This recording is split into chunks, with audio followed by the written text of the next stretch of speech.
Pour le groupe démocrate, M. Frédéric Zginski.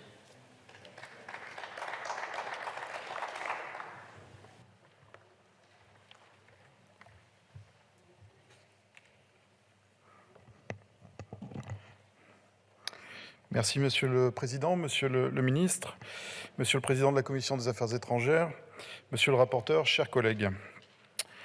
L'OMI, Organisation maritime internationale, est une institution spécialisée des Nations Unies dont la mission consiste à assurer, par le biais de la coopération, un transport maritime sûr, sans danger, respectueux de l'environnement, efficace et durable. Cette institution, comptant 175 États membres et 3 membres associés, est fondamentale pour coordonner les actions des différents acteurs et établir des normes et des traités afin d'assurer une uniformisation des règles sur l'ensemble de la planète, à l'image de ce qui existe aussi en matière d'aviation avec l'OACI. Je voudrais ici revenir sur l'importance de cette organisation en matière de transition écologique et de décarbonation du transport maritime mondial. La stratégie initiale de l'organisation a fixé comme objectif de réduire de 40% les émissions liées au transport maritime mondial d'ici à 2030. De cette stratégie sont issues les nouvelles réglementations dans le cadre de la Convention internationale pour la prévention de la pollution par les navires.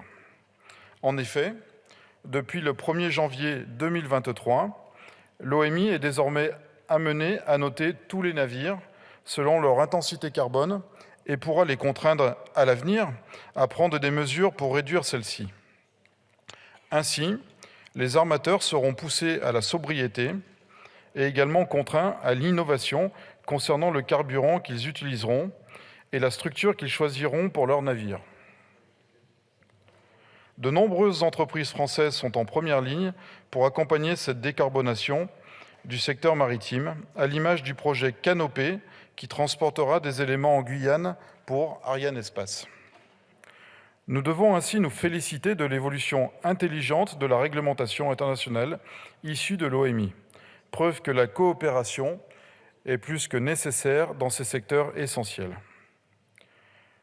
Le fonctionnement de cette institution doit cependant être réfléchi et amélioré. Nous en avions ainsi discuté en commission.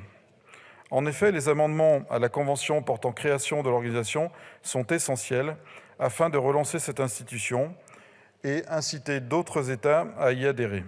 Rappelons ici qu'il n'y a actuellement aucune démarche d'adhésion en cours. Ces amendements apportent plusieurs évolutions essentielles à mes yeux. Tout d'abord, la représentativité de l'institution sera améliorée. En effet, en augmentant le nombre des membres du Conseil de 40 à 52, et en reconnaissant comme faisant foi les versions en langue arabe, chinoise et russe de l'ensemble des textes adoptés, l'OMI deviendra une organisation plus transpartisane, plus coopérative et universelle. Cette extension du nombre de membres du Conseil permettra également, comme vous l'avez pu l'exposer en commission, monsieur le rapporteur, de mieux prendre en compte les plus petits États, notamment insulaires, pour qui les questions maritimes et de pollution de l'océan sont essentielles. De plus, l'allongement de la durée du mandat des membres du Conseil de 2 à 4 ans va également dans le bon sens. Ainsi, les acteurs disposeront d'un temps plus important pour travailler les sujets essentiels de fond de l'OMI. Ces améliorations sont pertinentes et tendent à rapprocher l'OMI des autres organes de l'ONU, où le mandat moyen est de 3 ans. Alors que seulement 9 États ont déjà ratifié les amendements à la Convention, une ratification de la France pourrait pousser d'autres États membres à aller dans le même sens, afin de permettre une rapide entrée en vigueur de ces améliorations. Ainsi, chers collègues, le groupe démocrate votera pour la ratification de ce texte. Je vous remercie. Merci, monsieur le député. Pour le groupe socialiste, le voici qui arrive.